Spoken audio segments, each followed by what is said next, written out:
And we are live. Welcome to the truth. Guys, today's episode, I've got my buddy Adam with me, who has become a real good friend of mine. This guy has plenty of stories that he's told me and that I haven't heard yet. So I thought he'd be somebody great to get on the podcast and let you guys listen to a little bit of him and his life, and just let him get on here and spill some knowledge to you guys. Oh, I wouldn't call it knowledge. But yeah, I'm gonna let him introduce himself a little bit, and then we'll kind of get into some topics, and I'll have a few questions for him and whatnot. And if he has any questions for me, then he's more than welcome to answer any questions. But before you get into it, while you're talking, I might try to jump in because sometimes I get distracted and I'm curious to know what's going. Like if you're in the middle of something, I just might stop you and be like, "Well, what does that mean?" or "What does this mean?" So Oh yeah, just a bet. heads up. No, man.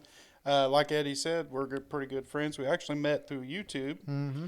He was fishing a little derby with a local club here, and he made a video about it, and we got together and fished one, and it just kind of hit it Yeah. off from there. Turned into a brotherhood. Like Yeah, right off the really. bat, it really did. And now we work together. Yeah. Well, We now everything like at least what 5-6 times a week we're together. Yeah, and we work together today. We fish together probably at Yep. least once a week. Yep. If the weather permits, and it's been fun, man. But like Eddie said, my name's Adam. I live in East Texas, just like Eddie. I'm 36 years old. I have a wife of 15 years. I got 3 kids, a 13-year-old daughter, 10-year-old son, and a 3-year-old son. Hmm. I work for a local company here. I have for about the last 8 months. Before that, I ran my own business for 3 to 4 years. And Was that the first and only business you did on your own, or did you have like other businesses before that? no, man, that was the first one. And let me tell you, you learn a lot running your own business. I remember when we first met, you were running the business, Yeah, and I remember like hitting you up, and you'd be like, "Yeah, I'm going fishing tomorrow," and they're like, "Oh, that's the life right there, going fishing during the week while everybody else is at work. You're getting ready to go fishing." But behind the scenes is what a lot of people don't see, what it takes to run a business, because I remember you saying like once you got out of that business, you were like, man, it just felt like a big stress came off your shoulders. So yeah. I tell you, anytime you are responsible for other people's paychecks, that they look to you for work, and you're providing their paycheck for their family. It's stressful, but really at the end of the day, it comes down to the type of people we have in the world yeah, nowadays. Because the hardest problem I ever had when I was running my business was finding quality people that wanted to go to work. You yeah. know, How many workers did you have total? Like, what was the biggest amount you got to? at one time, the most I had working at the same time was 4. Now that And now it sounds like a small number, but just having one person under you can be stressful. yeah, You know. and especially in the trucking business too. That's what it was. I ran a trucking company, and just with insurance and fuel and all that, it's a headache, and it's a big responsibility.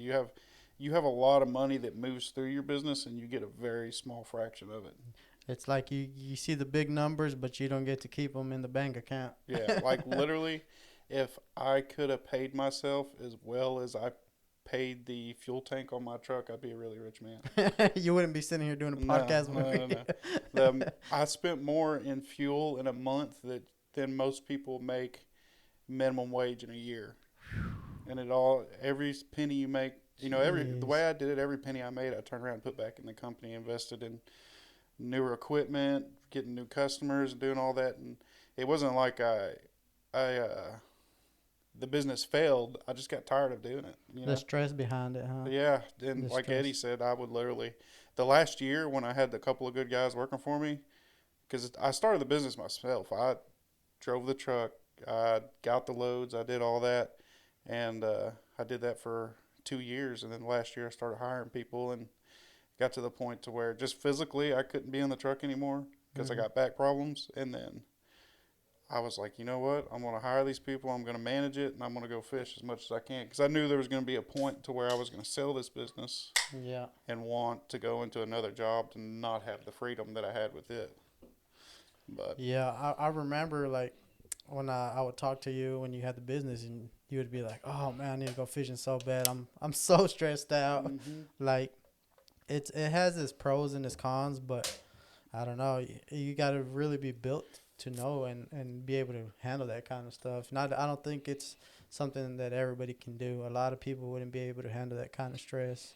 yeah, and I bet one day I'll probably have another business of my own. But I'm in the position to where I enjoy working for someone else that has to make all the decisions. Right. you know, Right. so And even now, I feel like even now doing what we do because we both do the same thing. Like he said, we work together. We work on at home generators as generator technicians, and even that job sometimes can be stressful. But I see the amount of like the load that you carry. More than I would say way more than me because I'm pretty new to it. You have way more experience in it, and you carry more of a load, and you deal with like 10 times more people than I do throughout the day. You're getting everything situated, you're getting everything organized, and I see it. And I'm like, man, like it takes more than what people think it takes behind the scenes. yeah, like today, literally, I had to make sure Eddie didn't have a arrest warrant out for him because we had a customer that decided that Eddie didn't show up yesterday, even though he has pictures of being there working on his Yeah. equipment. But I didn't even tell you this yet, but basically what he told me is there was like a 30 to 45 minute window that he was behind his house cutting some trees down or Uh huh. something, and he was like, "Oh, he could have came by during then, during that time." And then he said he has a video camera, and he didn't see you on the video camera, but And the crazy thing is, while I was out there, I video called you yeah, and you walked me through how to work on that generator yeah, over the video. It's crazy, man. it's Some of these just people are characters. yeah, he spent a lot of money on that generator, and he wants it to work right. And the Right. deal is it was working right. It was just some little technical stuff that needed to be worked out, and it Mm. was just a big misunderstanding. And the guy was a really odd guy because he was about a buck 15, Oddball. a buck 15 soaking wet, with a big cowboy hat, a gun on his hip, and said he Uh, worked for the I don't know, the FBI or something crazy. You could uh, just tell just by looking at him. You could tell he was lying through his teeth. But yeah. I'm pretty good. I'm pretty good at going in and trying to smooth everything over. Yeah. Like sometimes we'll go into a situation and these people are just pissed off and we go in there and you just by the time we leave they're shaking hands and thanking you Want you to and stay for dinner? yeah, want to become best friends all of a sudden. But I left. I had one of them customers one time. I think it's before you started, and like it said on the work order, this is a problem customer. Well, anyways, I got done working on his stuff, and I left with like two 10-pound bags of fresh sweet potatoes he had just grown, and some. He called it heirloom garlic. That this garlic has grown from this clove that's been in his family for 100 years. it's magic. Yeah. So I mean, that's another thing I like. I've never had a job except when I was in the military where I had to be stuck at one place, go into one place, work there in the morning, then go home. I have to have like a journeyman type job. Yeah, see, and I think that's my job before I started working with you, man. It was tough. I'm not gonna lie. I was at a point where I hated life. I hated waking up, going to work.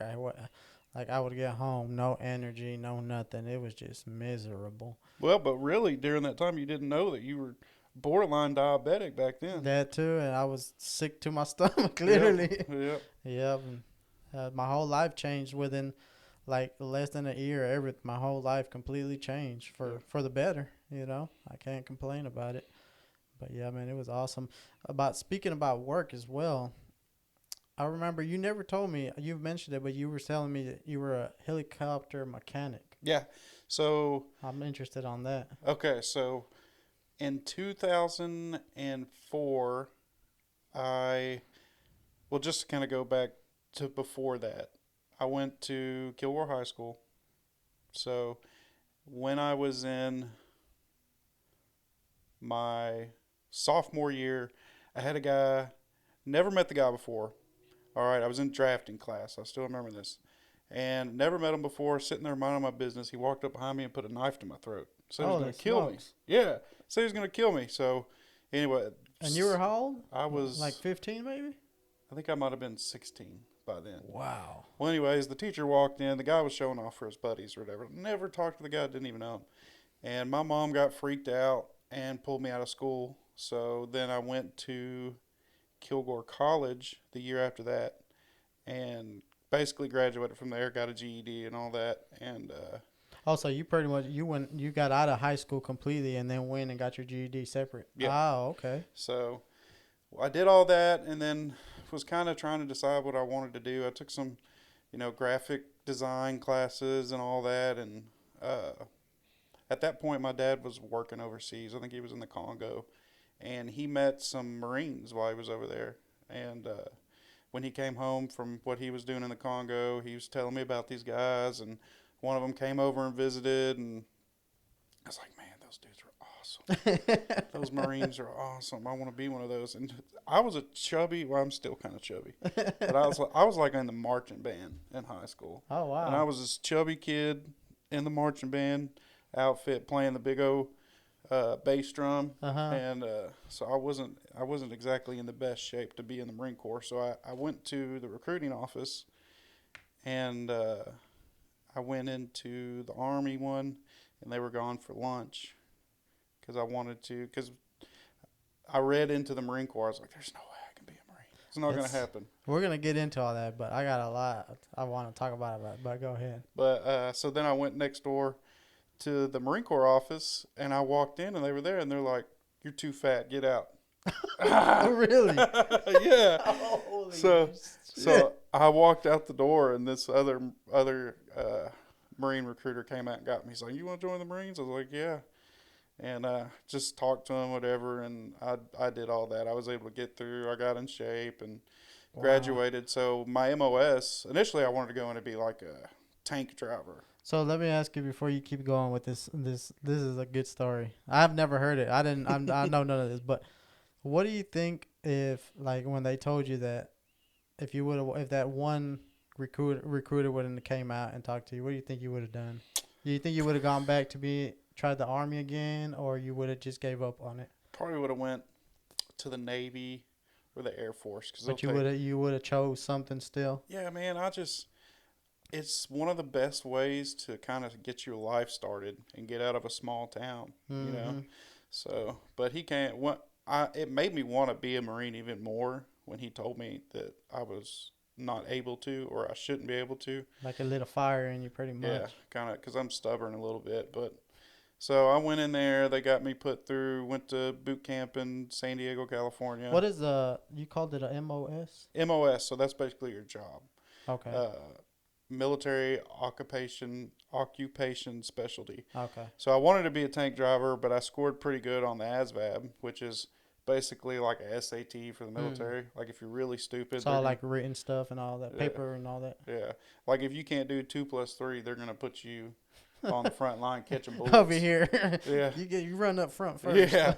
So I went, at the time, Aviation was a critical MOS. So this was when we were about a year into the war in the Middle East. So they were taking a lot of people. But anyways, I went through for aviation mechanic.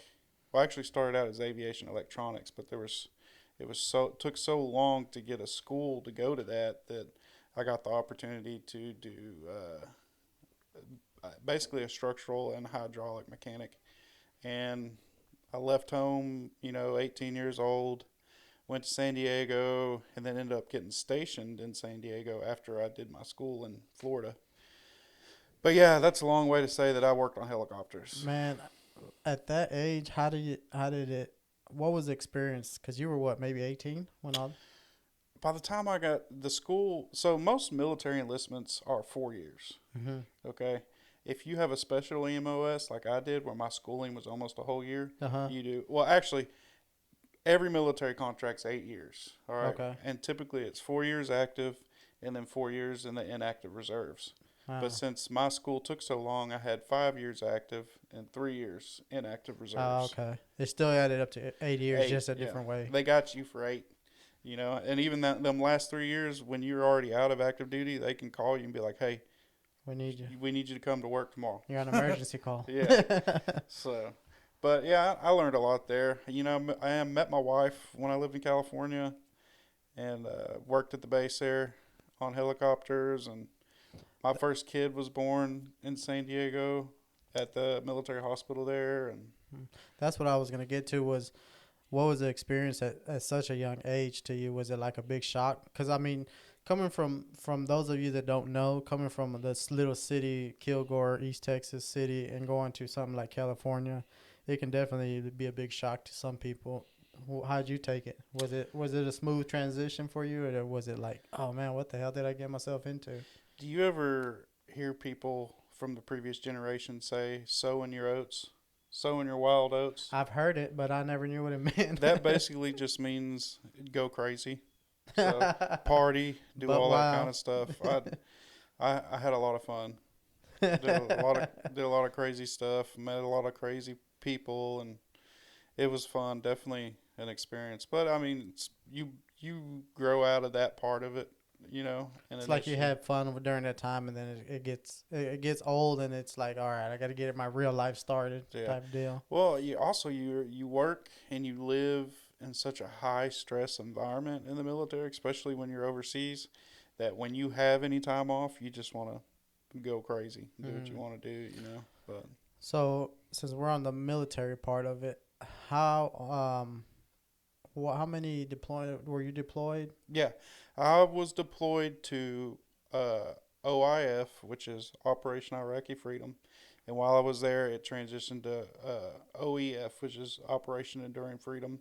What year was that? That was in 2007 to 2008. Wow, so you got deployed when I was graduating high school. Really? Yeah, I Yeah. graduated in '07. So Yeah. So it was definitely an experience. You go from East Texas piney woods to the middle of the desert, and there's not a tree in sight. I remember like when we went fishing one time, you were telling me like your back, like you mentioned earlier, your back is messed up, and a lot of it is because of that, because of the, you know, you said carrying a backpack all day long, Yeah. all that weight you're just carrying around. Yeah, and I did a lot of martial arts, believe it or not. Oh, I wanted to get into that too. I really did. That's one thing I was interested because I know you mentioned to me a couple of times, but I never got like the background behind that. Yeah, so in the military, to pick up rank past the first three ranks, basically the first three ranks they give to you if you don't get in trouble. Mm-hmm. But rank 4 and 5 and 6, they're all performance based. So anything you do curricularly, however you say that word, and put in your service book just makes you, anything that makes you stand out from the other guy that's trying to get promoted helps you, because they only promote so many people to a certain rank each year. It's like building up a strong resume for a job almost. Yeah. I remember, so I did, they call it MCMAP, which is Marine Corps Martial Arts Program. And it's a little bit of jiu-jitsu, it's a little bit of boxing, this basically close quarters combat type stuff. And they do all this like on the base? Yeah, so Oh, okay. there's different levels, just like in regular jiu-jitsu or karate. You start out, in basic training, you start out as a tan belt, I think they call it. Mm-hmm. And when you're in basic training, you qualify that course, and it goes up to like green, black, and a couple of other ones. Excuse me, Eddie made me drink Monster. Excuse me, the burps. But actually, when I got my last belt, it was on deployment in the Middle East, and it was the dojos, what they called it, was this black tent, like military tent you'd see that in a movie or MASH or whatever. And it had black mats. I'll never forget. It's, in the middle of the day over there, it's 112, 113 degrees. Jeez. And you would go in there and just, the guys that were the belts above you that were training you to pass the test for your next belt would just beat the crap out of you. And that's one thing I've seen. Like I hear people talk about jiu-jitsu and stuff like that. They always talk about how like the lower rank always, the higher rank always just puts a beating on the lower rank. And then they talk about like in jiu-jitsu, like don't roll with somebody that's unexperienced because they can really hurt you. Yep. Yeah. Yeah, though, these are a bunch of Marines that just want to hurt you. So they So get enjoyment out of yeah, it. we have a saying in the Marine Corps is that we hate each other, but we hate you more. Talking about the enemy. Yeah. So, and but there's nothing better to do when you're out in the middle of the desert and you're not on mission. You just beat the crap out of each Yep. other, try to See who train the and get top better. dog is. Yep. So, but yeah, I got up to. It's hard to believe that it's been 12 years ago. I got up to a belt with a stripe on it. I That can't even belt. remember. Yeah, that one. Look it up. How many years did you do that for? The whole time I was in it, honestly, it was. At one point I wanted to compete Oh. because you can compete like with the different branches or whatever. Right. They'll take you out of your job if you're good enough and go compete. But I wasn't good enough. But Hmm. it was fun. It was a good way to stay in shape.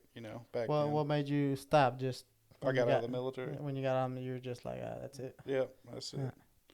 But when you have to work out every day and run miles every day and stay in shape every day for your job, Yeah. when you get out, you're just Makes it easier to stay in shape that way when you yeah, have to do it. yeah, yeah. Because they had height and weight standards. You'd have to think at that point. My max weight was like 182 or something, and I'm six. No, maybe it was like 192. I'm 6'1". I started the military at 6'1". By the time I left, I was only 6 foot. Which that's another thing that happens from Wow. carrying so much weight on your back. I started the 5 years I was in active duty. My hearing, they do a baseline when you enter the military Uh on your huh. hearing. By the time I started the military and left, my hearing decreased like 43%. Yeah, I've heard that a lot. Like I used to work with. It's the same thing with people that work in warehouses. Yep. They say all the loud machinery, but when you got a guy that was in the military and works in the warehouse after the military, he's really deaf. I worked with a lot of them. Yep. They can't hear nothing. Huh? Yeah, they use huh? then Come again? then they make them wear earplugs on top of it. Yeah, So. yeah. We were supposed to wear earplugs and then our hearing protection for when you're around all the aircraft and whatnot. But yeah, it was definitely it's a big part of my life. I only spent 5 years doing it, but it was really kind of the developmental part of my life. I Mm-hmm. turned 21 in the middle of Iraq. You know, uh, got deployed on my last deployment on a ship when my daughter was a month old. You know, so you Man, just that you learn a lot. I was around a bunch of great guys. A lot of people I still talk to today. So that that part of it, I bet, man, I can't imagine like being apart from your. Was that your first that was kid? my last one right Your before I last got it. one? My first kid though. Even First then, kid. Yeah. because you've already experienced the birth of the other ones, then Yeah. it's like, man, you know what you're missing out on. Yep. Man, that's tough right there. I don't know. There's like, I don't know if I'd be able to do it for that long. How long was your deployment? Well, I did my last deployment was called a rim pack. It's basically a tour of the rim of the Pacific. Hmm. So that was we left San Diego and we sailed towards Hawaii because all the different military branches get together and train on those. Like even we had people from Canada, we had Australian people, we had Samoan Marines, which are Wow. some of the scariest looking dudes I've Them ever dudes are met. huge, I bet. Yeah, dude, they are so scary. That's But where that belt with the stripe comes in handy. yeah, right now they would just eat you. Those There, dudes are you and the belt. huge. Yeah. Use the belt as a toothpick. But that The was the flaws. weird thing about when you're on a Navy boat and you're sailing somewhere. If it's that was a training exercise. That one was, Hmm. and I never been on a boat. I wanted to be on one before I got out, so I was able to pull some strings and go on one. But you can't when you're on a Navy ship. You can't sail straight towards something. Like if we were going from San Diego to Hawaii, you can't sail straight there because that's considered an act of war. So we would Oh wow. sail for so many miles, and they would make a right turn, a left turn, and a left turn, and a So right turn. it's just like pretty much like prison. You can't just you gotta. There's rules to it, huh? Yeah, yeah.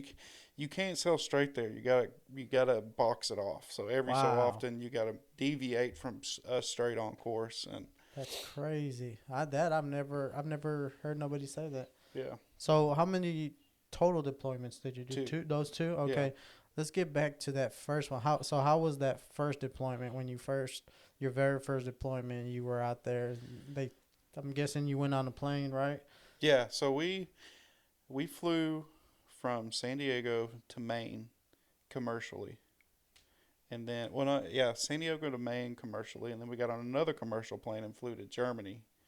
From Germany, we got on a military aircraft like a C-130 and flew to, trying to remember, somewhere in the Middle East. And then we flew from there to our base.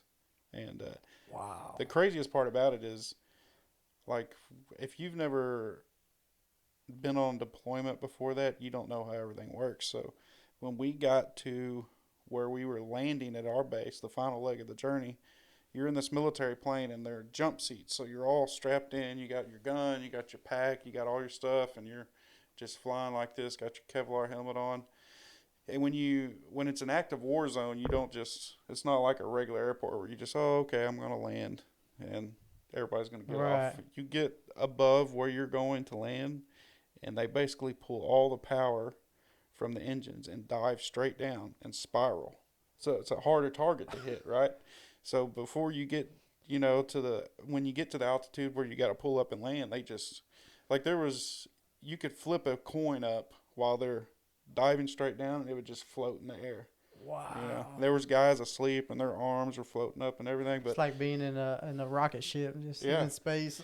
yeah. So and right before you get to the ground, they pull up and land, and you all run off, and they get on the transport or whatever you got to do and go to where you want to go. But they do that so it's a harder target, and it's the reverse for when you take off. Basically, they have on those big C-130. You've probably seen them working in Yeah. Shreveport. Them big aircraft Them by the real base. big ones. Yeah, they have what they call JADO that they strap to the wings. It's basically like jet assisted takeoff, and they're just big rockets. So you get in the airplane and it feels like it rolls 10 foot and goes straight up. It's like you get in it, they throttle up, and it's like, and then all of a sudden, Straight up. straight up. What the thing that's most mind blowing to me is being at such a young age, and then, like you said, your first deployment, being so young, and then all of a sudden you're traveling across the country to a whole nother country, and then jumping out of a plane, and it feels like everything just happened so fast. Yeah. I tell you what, the craziest part of all of it was I still remember sitting in this room with a bunch of my other Marines and friends and all that, and filling out your will when you're 18 years old is just creepy. How old were you when you got married? Oh, you gotta ask me these questions. 21. Yeah, your wife's gonna listen to this, so you better Yeah, be spot yeah. on. So I remember I turned 21 overseas, and then I got home. Because when we first got married, she was 21 and I was 20, and I had to get her to buy my beer for me. So That's a good way to remember it. yeah. Oh, but yeah, it was fun. That whole chapter in the military, it was fun. how long were you deployed for the first time you went out? 3 months. 3 months, and then you Yeah. came back, and that was the whole time you were in Germany. No. We flew to Germany commercially, and we left Germany and went to the base was called TQ. It's in Iraq. They call it TQ because nobody can pronounce the real name. It's got a T and a Q in it somewhere. And we were there for, besides when we went to mission, we were there. That was the funny thing about it is that base now is overrun. That's one of the bases that when they did the big withdrawal or whatever Right. last year. So basically everything me and the guys I was there with, what we did was all for naught. Is that the one that the ISIS took over, or Yeah, well, just Taliban? the Taliban. Yeah. Taliban. They Okay. took over everything we gained while I was there. Yeah. Has been taken back by. I saw that. I saw how like a lot of the work that went into all of that and all those missions there that went on. It ended up being the same thing, overrun by the same. Yeah, it was a big hit to the veteran community, because a lot of us lost friends and all that over there for basically nothing. And regardless of, everybody has their opinion about the war. Oh, it was for oil. Oh, it was for this, that, and the other. The reason the majority of the people that went over there was for the people back here and for the innocent people over there, because it's really easy to say what a war is for and what we're doing over there if you've never been there. Yeah, yeah. I see a lot of people are they have like you said, everybody has their own opinions, but nobody knows the real truth except the ones that have experienced it. You know, Right. So. and it's hard to speak on something you've never experienced. Right. You know, Right. I feel like you've been there, you've experienced it, you've seen what you had to do, and the people that you lost and everybody else that was involved. Like those, I feel, are the people that can speak on it. Yeah. I never really spoke on it, but I've listened. I've been the guy in the back that just kind of listens, you know, and gets to experience people's different opinions on it, you know. But Yep. I like to hear it from somebody that was there firsthand, you know. So when you were there, was it that you guys take it from the Taliban, like that? No, previously, by the time I rotated there, they had already the the war and that basically it was a FOB is what they called it. It's a Mm-hmm. forward operating base. So, I was in aviation, so the real ground pounders went out there and they took that base and set it up for us. Mm. For the aviation to come in we would operate out of that base and fly into the combat zone. So. Okay. Okay, I got But it. there, and then it was we one night we had a suicide bomber try to get on base, and all the way they set up these entrances to the bases is like a chicane. I mean, it's like a maze.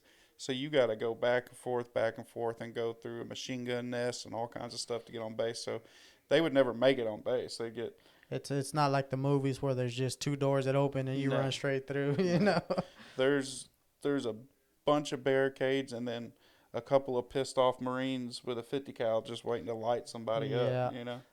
So it was, you would, and then the first time you're there, they would shoot mortars over the wall. Like you walk around base, and there'd be craters the size of this building where they would have been shooting mortars over the wall. Gee. And they would do, you would have an incoming alarm, like be like an air raid siren that you hear in the movie.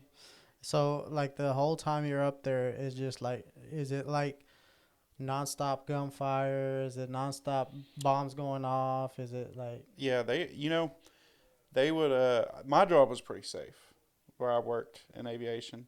I mean, but you would hear, there was constant, like we would constantly shoot mortars, not mortars, but we had howitzer cannons, Mm-hmm. which are just huge freaking cannons that can shoot a couple of miles. And they were like 2 miles away from where our hangars and stuff were at, Uh-huh. but they're so massive. When they went off, it would just like a shock wave would just go through the base. It was nuts. They're huge, and it there was a lot of people that did a lot harder jobs than I did. So Let me ask you the famous question. What was the scariest experience that you experienced on any of your deployment? Was there anything that was like, geez, like what the hell am I doing here, type deal? yeah, we had a guy come on base, or no. So while you're over there, they some of the locals, like the civilians, will work on base. Mm-hmm. And they're vetted or whatever. But one night, it's hard. It's hard to tell who's friendly and who isn't friendly. So one night, a guy snuck on base and started blowing up helicopters, and that was pretty crazy. But I And mean, that's when your section too, ain't it? yeah. You would work, so it could So have easily been something that you were involved in. right, right. But Wow. no one got hurt except that guy. He's not with us anymore. But that was probably the craziest thing. But Mm. Was that on your first or second deployment? first deployment. First one. Yeah. So how was the second one? Was it a lot smoother now that you kind of had your feet wet and you kind of Yeah. already experienced it and all that? Yeah, the second deployment was basically a non-combat deployment. Is that the one It where was you just- were on the ship? You Yeah, said? I was Okay. on a ship called the USS Bonhomme Richard, which is like funny story about that ship is, it was in what movie was it? I don't know, some famous war movie they did. It was an aircraft carrier, but like maybe last year I heard in the news it was in port for refit. What that is, they basically go in and upgrade the boat. They put millions of dollars into this boat, and a lot of the sailors, even when it's in port, they still live on the ship, Oh, whatever. okay. Yeah. Well, anyways, one of them was disgruntled and burnt the thing to the ground after they Wow. got done putting millions of dollars in it to fit it, and they had to end up scrapping the whole ship. But, Jeez. but yeah, that's a whole different life living on a boat. It's crazy, especially. That's even like going on a cruise ship. I have a lot of people that say they hate going on a cruise for a couple of days, and then I have some people that say they love being out there. Well, the difference between a cruise ship and an aircraft carrier is on a cruise ship, they have a lot more technology, honestly, believe it or not, and Mm. it feels a lot smoother. I worked night crew most of the time when I was on the ship, and you'd be walking the belly of the boat. So you have a big, basically, landing strip on top of the boat, Right. and the belly is like a hangar. That's where all your Uh huh. helicopters are when you're working on them. And I remember walking through there at night and seeing the horizon, and when you go through a storm, that whole boat just rocks like crazy. Gee, it's like in that what's that show called? That show where they catch those lobsters and Deadliest Catch. deadliest catch, where that boat just Yeah, rocking in the middle of the but it's sea, huge. and they're It's the just size of. taking on water and stuff. That's Yeah, wild. you can't even walk in a straight line. I mean, the ship is huge. Like, I don't You know. ever get seasick and or I no? didn't, believe it or not, I didn't. And then like, so the Marine Corps is basically a department of the Navy. Well, anyways, if you're 90% of Marines smoke and drink, and when you're on a ship with a skipper, which is the captain of the boat, doesn't like smokers. There's a thing we call a smoking lamp. They'll come over to the PA and say the smoking lamp is lit. That means you can go out and you can smoke, but you only have a designated area, literally about the size of this room, and you have hundreds of people trying to go out there and smoke, and they only Wow. light it for, you can only go out there for so long and smoke before they shut it back off, and that was You the toughest part trying about to get a puff before you got to go back yeah, before the light turns off. yeah, that was the crappiest part about being on a boat, but. Skipper, is that where they got the name from Gilligan's Island? Yeah, I think so. He was the skipper of the boat. Yeah. Especially another word for captain. Yeah. So, Okay.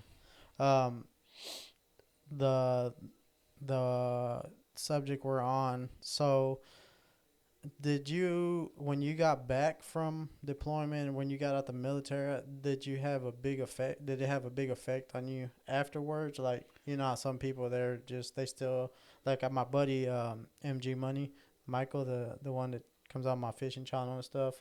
Like he was a Marine as well, and I know he's told me that he's had like PTSD or whatever and stuff like that. And some people are come back and they don't get it. Some people do. right. Yeah, I mean, it's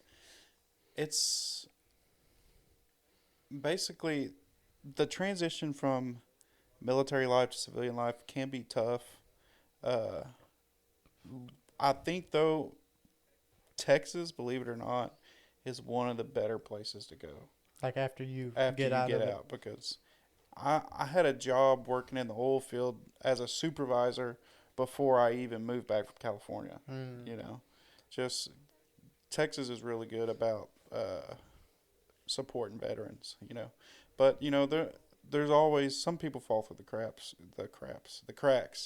Uh, you have good veterans, bad veterans, Oh yeah. and just it's uh it's really good to go to a state that values veterans and their Support some. sacrifices and helps them get into a job, because all my experience was with aircraft. Right. There's an airport where I live, a county airport, but they're not hiring people to fix or fly around in helicopters. Yeah. you know. So, Yeah. and if you the oil field was booming. When I got out of the military and went to the oil field, I made more money the first year in the oil field than I did in like 2.5 years in the military. You Jeez. know. And it's crazy because the experience, everything you have to go through while you're in there, and you knowing that you could have literally stayed out of the military and probably made more money doing something different. Yeah. Well, even if you looked at it as if you went to college for 5 years, you'd have some kind of degree. Yeah. Yeah. But I wouldn't trade it. It's definitely it's. I think the real world and the experience you get from the military's is invaluable. Yeah. Have you So ever seen those videos of like those guys that fake that they're in the army and they're like put on? stolen valor, Yeah, valor is what they yeah. call it. Yeah, Man, there'll be some people just ready to rip them apart, yeah, which is understandable. I mean, uh, there was for a while I saw a bunch of those videos starting to pop up where they'll be in the mall and stuff, and people, yeah. like giving them props and stuff, and then they get caught, There's like a people have been in the military. You can, if you've been in the military, you can look at another person and tell like they were in the military. I noticed that on those videos that people, the ones that like point the liars out, they would like literally start recording and be like, I can just tell by looking at him that he hasn't been, just the way he carries himself. Yeah, And then they'll go up and start asking them like, hey, what were you in, this and that, and they have no answer for it, and they're right away they're like, yeah, you were never in it. yeah, man, that does suck that people do that. I'll be honest with you though, I don't even, you know, it's not necessarily a karma thing, but those people, you know, they'll get what's coming to them. I'm not Yeah. one of those guys to get up in their face and be like, "You didn't do this, you didn't Right. do that," you know. Which I think a lot of it too is it like when you've been somewhere and you've experienced that what you've experienced and you lose brothers and sisters and some amazing people to war and you were there beside them fighting and you lose them, then you come back home and you see somebody that's faking like that. I Yeah, think it it's gets the best. disrespectful. Yeah, it's really disrespectful and it's easy to kind of just lose your mind and get hot headed about it. Yeah, I think they came up with like they can get in trouble, like Yeah, it's they against the can law. get put in jail Yeah, for it. it is. It's I forgot what the crime is called, but it's called something Yeah, where you can definitely go to jail for it. yeah.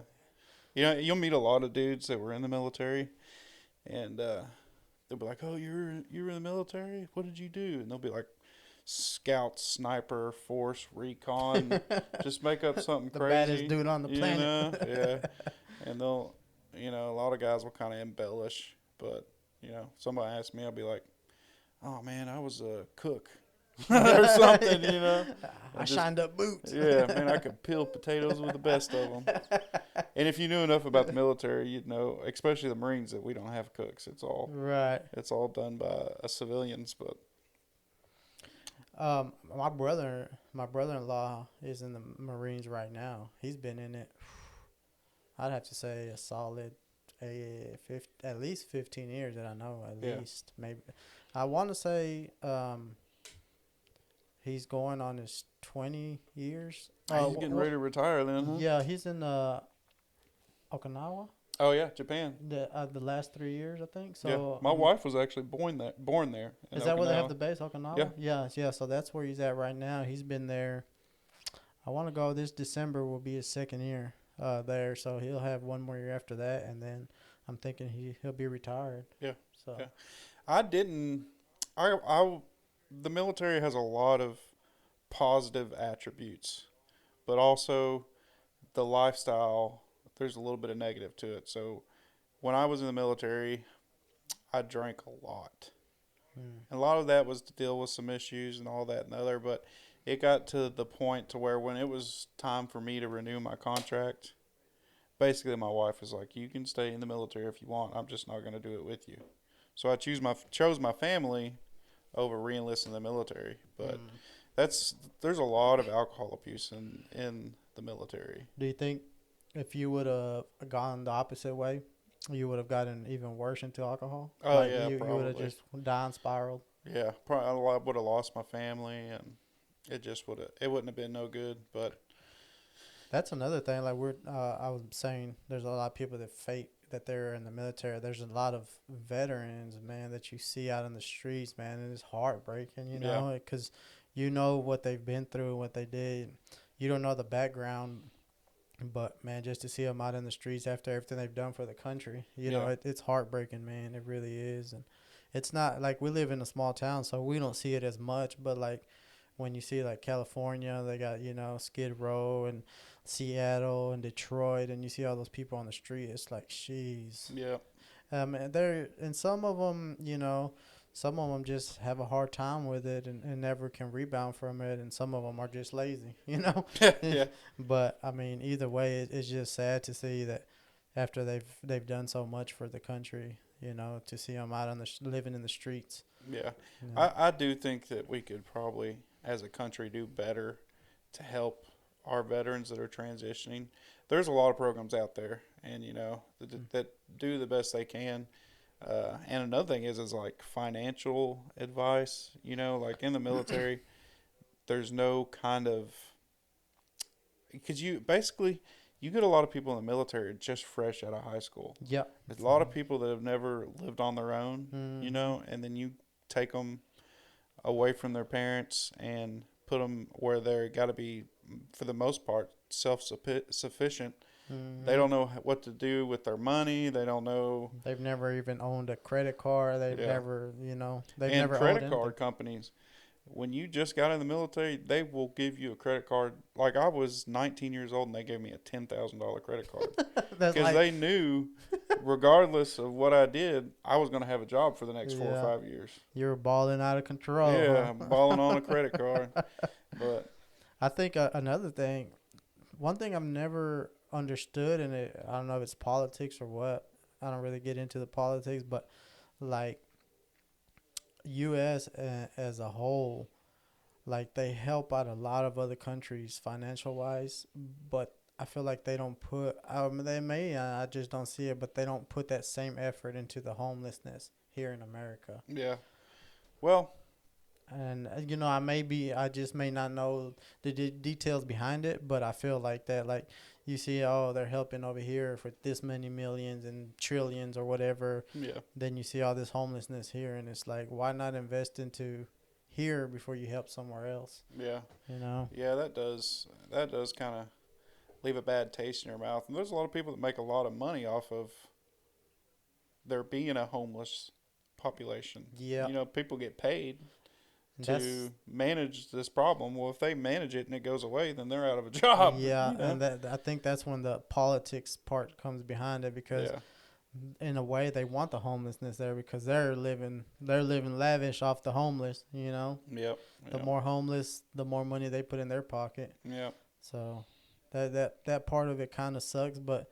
like it just, I don't know. I feel like that's more greed than anything, you yeah. know. And those people have tons of money in their pocket, but I guarantee you, though, them politicians, they ain't got homeless people sitting out in front of their house camped nope. out. I You bet know? if not, there'd be some changes, you Yeah, know. for sure. Yeah. But man, So, we're talking about the military. So we finished your deployment. You came back. You didn't really have a super negative effect on it. That it didn't affect you negatively. no, just the drinking was a real big deal. It took me several years to kind of get away from. So when you came back, were you still really big into drinking? Like once you finished with the military, or had you already kind of calmed down by that time? I don't know. I would like to say it probably got worse.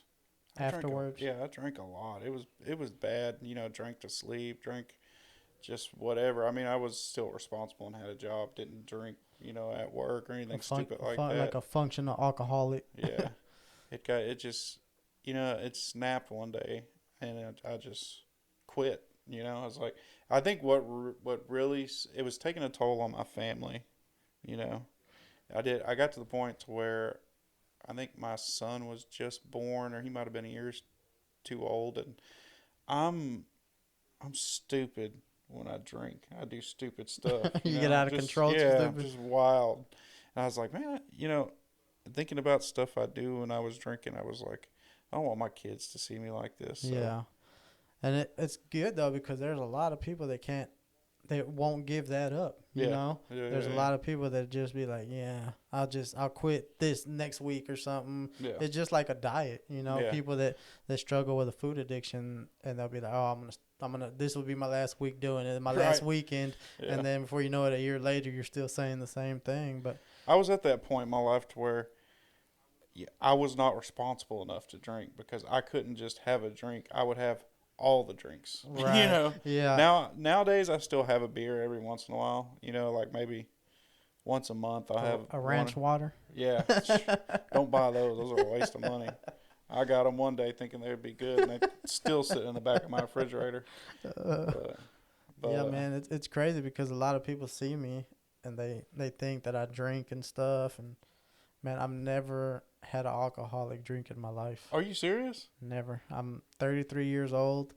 I've never drank a beer. I've never took Have a shot. I've never. Have you had people in your family that were alcoholics? Yep, both of my parents. Yep. Both of my parents You were see the alcoholics. destruction, huh? Yep, Yeah. both of my parents they were alcoholics, and then both of my brothers they drank.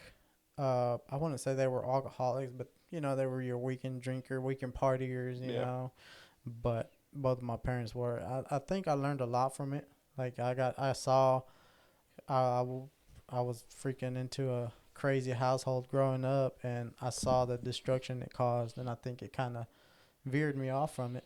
Yeah, man. It doesn't. I try myself. I try to stay away from anything that doesn't breed positivity or Mm-hmm. life, or if it's this situation I'm in, or this thing that I'm doing, is it helping me? Right. Is it making Mm-hmm. my life better? Is it making my family life better? Because you're just like me. At the end of the day, the most important thing to you is your family. Right. You know. It took me. I'm 33. I would say I was probably 28, 29, maybe 30 when it feels like something in your brain kind of just clicks, Yeah. and it's like what you thought was important before isn't important anymore, Yeah. and like it's like a switch that goes off, and you start to see the world in a different way, and now you start to focus on like, man, I want to be successful, I want to have this, I want to do this for my family, and you just like you turn more into a positive person. Yeah. For me, that's how it was anyways. It was like a switch just flipped, and I wanted to change my whole life around, which my life wasn't bad before, but I felt like I wasn't focusing on the things, like I wasn't looking towards a bigger future Yeah. than, like I didn't have nothing to work towards until a couple years ago. It was like, you know what, I don't want to be stuck working a warehouse job for the rest of my life. Yeah. That's just what I didn't like. It clicked, and I was like, yeah, this ain't what I want for the rest of my life. Yeah. And plus, us being in our 30s and having kids and a wife that depend on us, we're at the point in our life where we got to start thinking about retirement and yeah, putting yep, something away for your kids, yep. when you're gone. And we are back. For those of you that don't know, we stop every 30 minutes. My camera cuts off. It only lets me record in 30-minute segments. So every 30 minutes, it's kind of good because it gives us a chance to get up, stretch our legs, or do whatever we got to do. Go pee. But yeah, we are back. Like Adam was saying, it gets us ready we got to get ready for retirement, even though 30 something sounds like it's young, which it is young, but time flies. For those of you that are 15 and 16, I remember being 15 and 16, people telling me, wait till you get older. And I used to think to myself, I got a long time before that happens. Yeah, And look and at me bam. now. Yeah. Now I wake up, my knees hurting and back's hurting. And Got the stuff. itis. Yeah, yep. But yeah, it sneaks up on you, man. You know how you notice how fast time flies by is when you have kids. Yes. You know. It's almost like you blink. Yeah, And it's crazy. Even like me and you, like this month actually has been a year that we've been since the first time we met, should I say? Yeah. It's been exactly a year, which is wild because I still remember the way we met. He was telling you through YouTube on my other channel. For those of you that don't know, I have a fishing channel as well. We're both big fishermen. I was actually doing a live. I was out camping in the middle of the woods with Edward, and I was doing a live. And I remember you commented on my live, and you were like, I remember it said Adam on there, and I had another buddy named Adam, and I thought it was him, and I commented back, and you're like, wrong Adam, or wrong guy, or something like that. And then that same week, the other Adam that I was supposed to fish with, I think he dropped out of the tournament or something happened, and you're like, fish it with me. And most of the time, I'll fish with just about anybody or hang out with about anybody. And I was like, you know what? I'll give him a shot. You know, why not? He was really just using me for my boat because that day we fished that tournament was like 25-mile-an-hour winds. It was, but nuts. We killed it. You know, we did. We killed it. We did good. It was fun, and that was the beginning of, of this friendship that we did, this bond that we created, and it was crazy because even the first time that we met, it felt like we just clicked. Yeah. And like we started talking, and it felt like it wasn't our first time. It felt like we had been knowing each other. Yep. That's when you got a really good friendship or bond, when you can just meet somebody for the first time, and if you're comfortable around them, you feel like you've known them forever. You know. We've had a lot of good fishing trips this last year. Yeah, we did. Yeah, it's been wild. It's been a wild year. I've taught you a lot this year, man. I really have. I've shown you a lot of big fish this past year, Yeah, I told you at the beginning my name's Adam, but my friends call me the Hammer. Yeah, that's what I call him. His nickname, the Hammer. Yeah. He hammers. We go out there, he hammers them. He lives on a little private lake too, so filled with giant fish. It sounds fancy, but really it's just like a trailer park with a water view. What'd you say your dad hates when you call it trailer park? Yeah. Manufactured home neighborhood. I got a double wide at least. Yeah. Oh, that's hilarious. I would live in a tent by the water. Yeah. Yep. Man, I love the outdoors. Me too. It sucks. We haven't got to go camping this year, man. Yeah, my wife wants to go. We need to do a big family camping trip. That would be awesome. We've been friends for a year, but we've yet to get our wives together. I don't think Eddie wants it to happen. Speaking of that, was my wife in there doing something right now in the kitchen? Yeah. So she's making you salsa for you to take back. No way. Yeah, I told her she can make you one. So we do the Instacart stuff where you order and they bring it, and she was waiting on that when she had ordered it since earlier, but that's why I was wondering if she was in there. So you take some of that. I think she's making you a green sauce. She makes like 10 different ones. She told me, which one do you want me to make them? I was like, I don't even know the names of them. It's like a whole categorized thing. So yeah, she's in there making I'm excited for that, man. She'll be able to take some home, and because she makes like, there's so many different kinds. She'll make one for like tacos. Oh, I'm going to make this salsa. And then she makes one just for chips and dip. And then she'll make enchiladas, and she'll be like, oh, I got to make this salsa for this enchilada. And that's just like, what? Like, it's just crazy. Before I met my wife, being from East Texas, we didn't call it chips and salsa. We call it chips and hot sauce. Yeah. And when we first got married, I told my wife I want some chips and hot sauce. And she brought me some chips and a bottle of Cholula. I was like, what is this? She's like, this is hot sauce. Yeah. And then she had some salsa. This is salsa. These are not the same. Yep. Look, read the bottle. It says hot sauce. But, yeah. Well, I'm excited for that. I'm sure my wife's going to love it too. She's a pretty big salsa connoisseur. Can you handle some heat? Or I can. You can. I don't know if my stomach can. We'll see. I have to let future Adam worry about that stuff You know what's crazy is, like, I used to be able to eat some hot stuff. Like I could chop down on some hot stuff. After I got sick with diabetes, it jacked up my taste buds. Yeah. I don't know if it's like from not being able to eat what I used to eat or what, but even now, like, sometimes when I eat something that I'm not supposed to be eating, like when you hang out with me. Yeah, like sometimes it doesn't taste good to me anymore. It tastes too salty, or it tastes too sweet or something like that, and I can't eat. And like salsa, that was one thing. It like scorches my tongue now. Mm-hmm. It's weird. Well, I kind of wish I had that problem where like In-N-Out doesn't taste so good, or the California Taco Shop in Tyler. In-N-Out, man, that place is good. It used to be only in California, right? Yeah, it did for a while. They branched out. I think they first one here they put over in Dallas, and I used to, there's always a competition. What's better, In-N-Out or Whataburger? They're two completely you can't. Different. It's something you can't compare that. Yeah. It's almost like comparing McDonald's and Whataburger. It's just they're both burgers, but they're two different styles. You know. Yep. I don't think I've ever eaten out as much as that 2 weeks you worked with me when you were training. He was training me for 2 weeks, and we were in training. We were riding the same exact truck, so he would pick me up every morning, and then we would drive. And literally, we drive out of we'll say an 8 hour shift, we drive at least 6 7 hours. Didn't we go to Oklahoma your first time in Oklahoma or something, or Arkansas? Arkansas. Yeah. Yeah. Yeah, and we went to Arkansas, Louisiana, Delhi. We were everywhere all day, every day for 2 weeks with each other, and I'm surprised I didn't stroke out. To be honest. We ate out every single day, Yeah. twice a day. And Chick-fil-A, Chipotle. We went to some new place in Shreveport, like, what do they call it? Some quesadillas or yeah, something? quesadillas. Yep, that's Yeah. what it was called. Yeah, but I mean, I was like, yeah, I'm about to go any day now. Before I even get over my training, I'm gone. Yep. But it was fun, man. It was fun. It was a good experience. But it's been fun, man. It has. I'm interested to see, you know, because it's a pretty decent company to work for.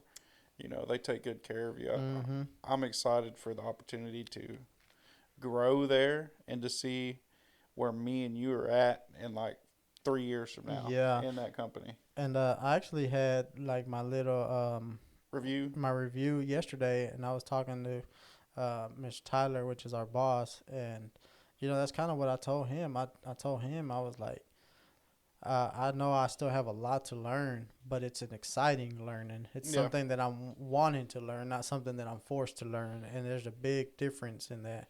It makes you love your job that much more. You get to meet some really cool people too, though. I mean, you deal with some people that are just like, but then you come across those people that are just, man, that are nice, good people. And, you know, most of the people we deal with are older. So they're going to either be in a good mood or in a bad mood. Right. But 10-10? Yeah, 10. Oh, I didn't tell you. I went to his house the other day. Oh, really? Tuesday, Wednesday. Yeah. Yeah. And what we're talking about is we went to, was he a Marine too? Yeah, he was. He's either Marine because or that's Army. you guys were Oh, talking. Yeah, we went to an older gentleman, and he was a Marine as well. He was old. He was what, maybe 70s, 80s? I don't know, man. But He was a cool guy, though. He was a cool guy. Man, I was going to tell you about that. When I went the other day, he was in bad shape. Was he? Yeah, he was in real bad shape.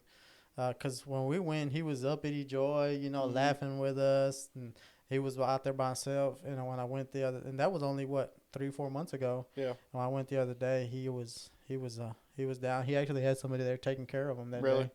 Yeah. I hated to see it because he was a funny guy. Yep. But yeah, that's a cool thing. That's one cool thing about it too, is the people you get to meet along the way. Mm-hmm. Yeah, we've met some interesting people for sure. Yep. So let me ask you, what do you see your future being like? Like, as far as down the road? I mean, I know nobody can tell, you know, where they're going to be at 10 years, but where would you like to see yourself? We'll say you're 36. Yep. We'll say 45. That'll be around there. 10 years from now, where do you think you would see yourself?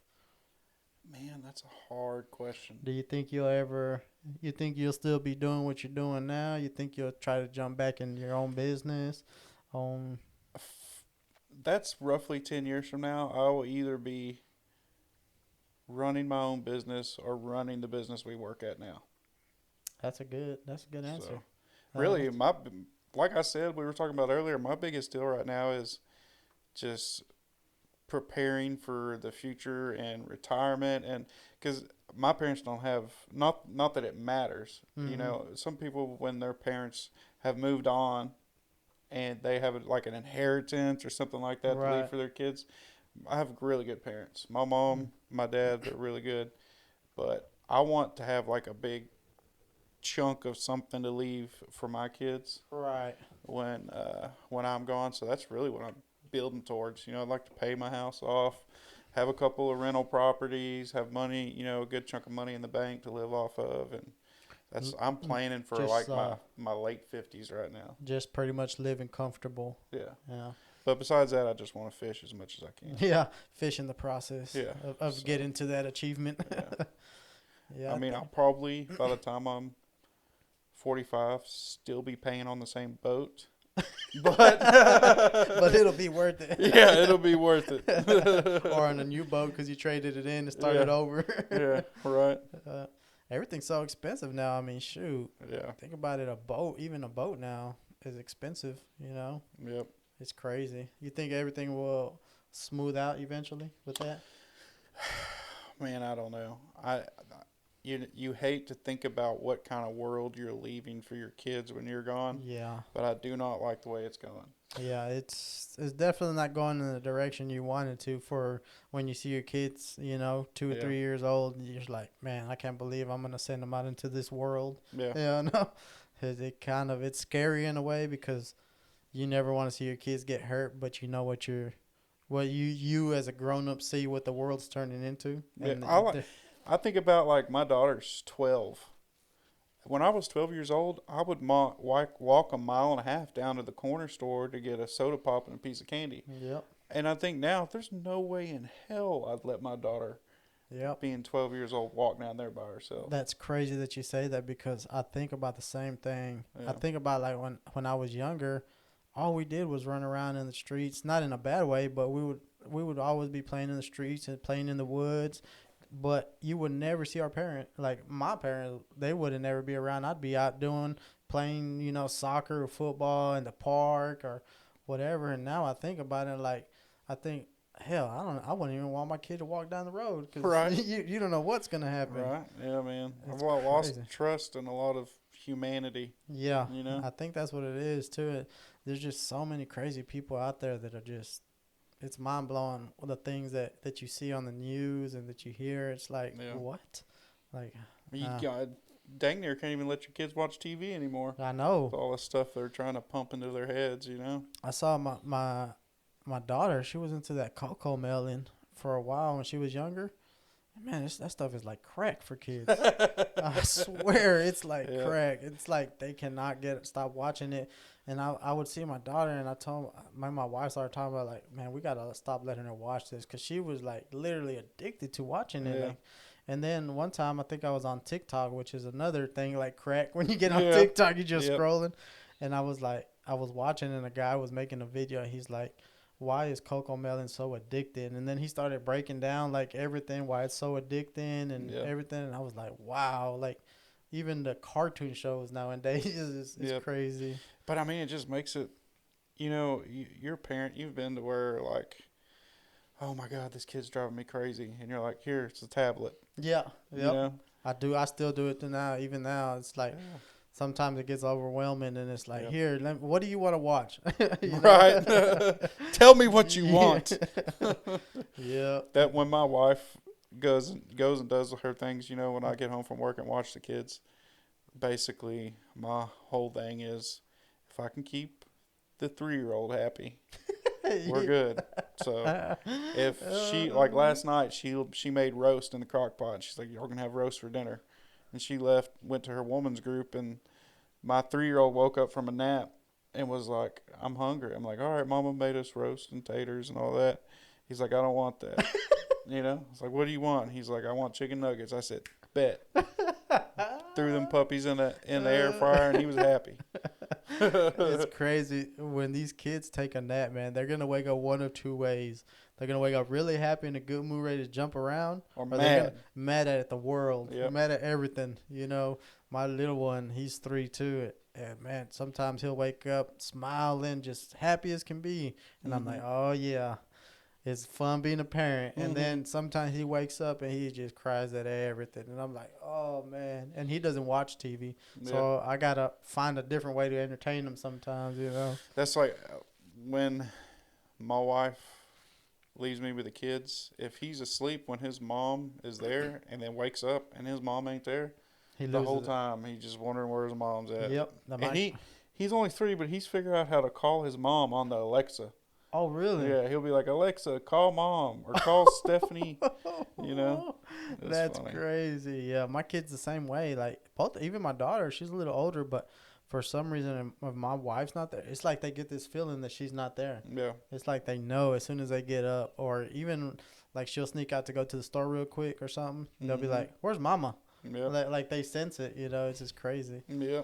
I feel like wives in general, or moms, should I say, man, I feel like I gotta give them all the credit in the world. Oh yeah. When Oh they yeah. people don't understand how stressful it is. I don't know if it's just for guys, but it is stressful taking care of kids, being a housewife. I guess you can say Yeah. it's not as easy as people make it out to be. Like, oh, I wish I was a housewife. Yeah, you say that till you got to do housewife stuff. And Yeah. then, you know, Yeah. then it's That's different. me and you are pretty much the same way. We're fortunate enough to work hard enough to where our wives can stay home Yeah. and tend the house and take Mhm. care, do what they want to do Yeah. and do that. I don't know how relationships work where both parents have to work and you have kids. I imagine it's Yeah. just way more complicated. Man, I'll give my wife credit because when we had our first child, for the first I want to say year and a half, she was still working. So she would literally wake up an hour and a half earlier. Get the At that time my kid was like one, you know. Yeah. She would wake up, get her dressed, get her ready, drive her to her mom's house so her mom would take care of her. Then she would drive to work all day, get off of work, go pick her up, bring her home, and then take care of her. Yeah. The whole time she was nursing too. So Yeah. man, that stuff is stressful. When Mhm. they nurse, Yep. jeez. But man, I gotta give it to them, man. I don't know how they do it, but they find a way to do it. Yep. It's definitely harder than what people think it is. I love it though, man. I love, my family. It's just It drives you. yep, it does. It does. I mean, those times when you feel like, oh man, life sucks, or what, like any negative things, you just pick up your phone, look at a picture of your kids, Yep. and it will change your day. Or if you don't know why you're doing what you're doing, and you need extra motivation, look at a picture of your kids, and I Yeah. promise you, if that doesn't drive you to keep doing better, man, then something's wrong. Yep. you know, Yep. then maybe your kids are worse than mine. Yeah. It's you know what?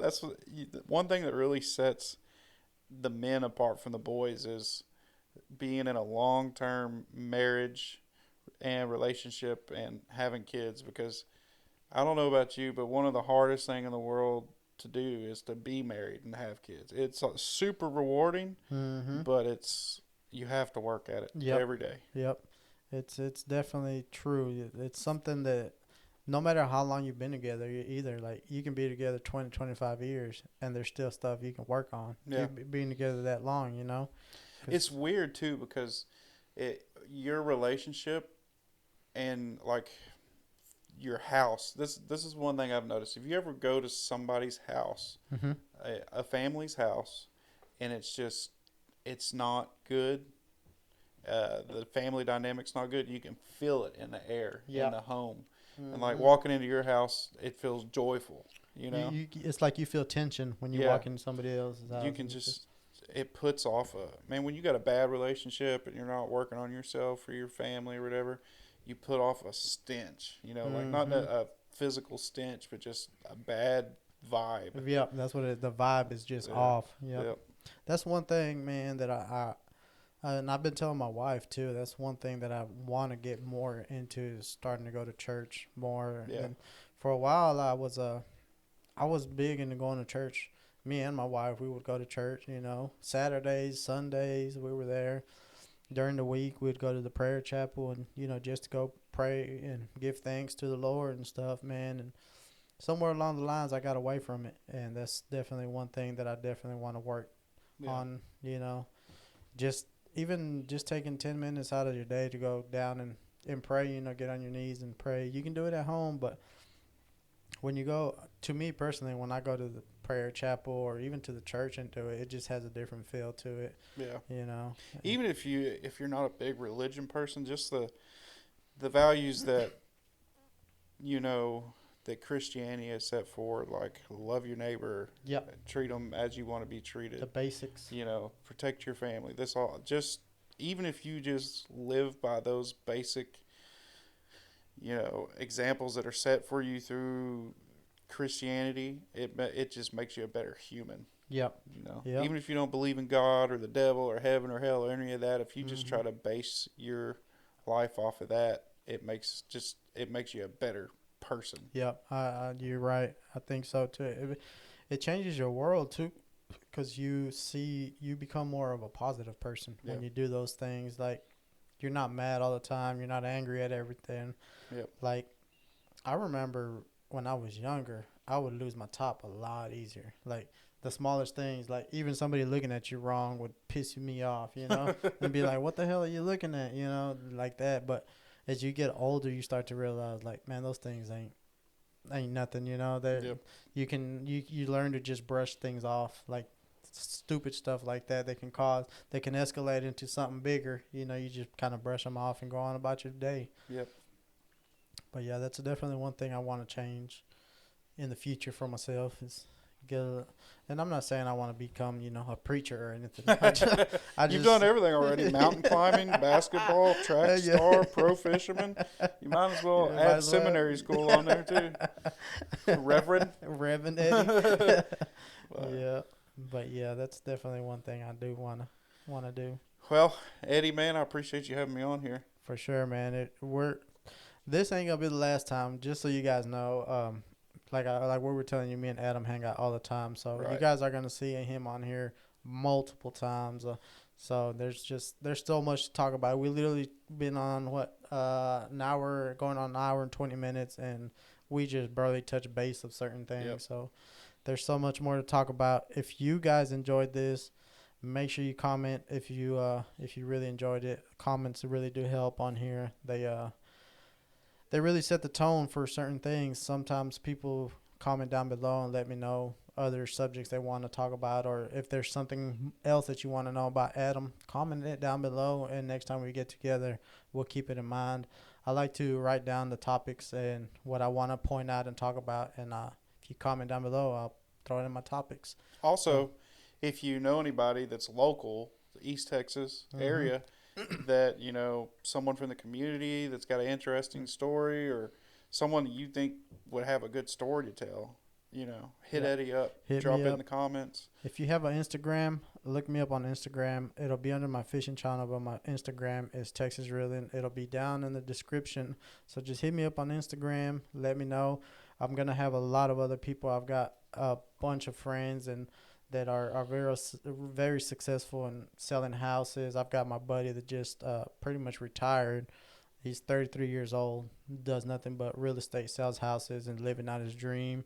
I've got my buddy that owns his own business that cuts hair, doing very, very good. I've got a ton of people. My tattoo artist, which was one of my best friends. I just got a ton of people that I'm going to have on here, kind of like I did today with Adam. Let them share their story and let the world hear it. So I appreciate it, Adam. Man, it was awesome. I can't wait till we do another one. Oh, yeah. Thank you guys for watching. We'll see you next time on The Truth. Peace, bud.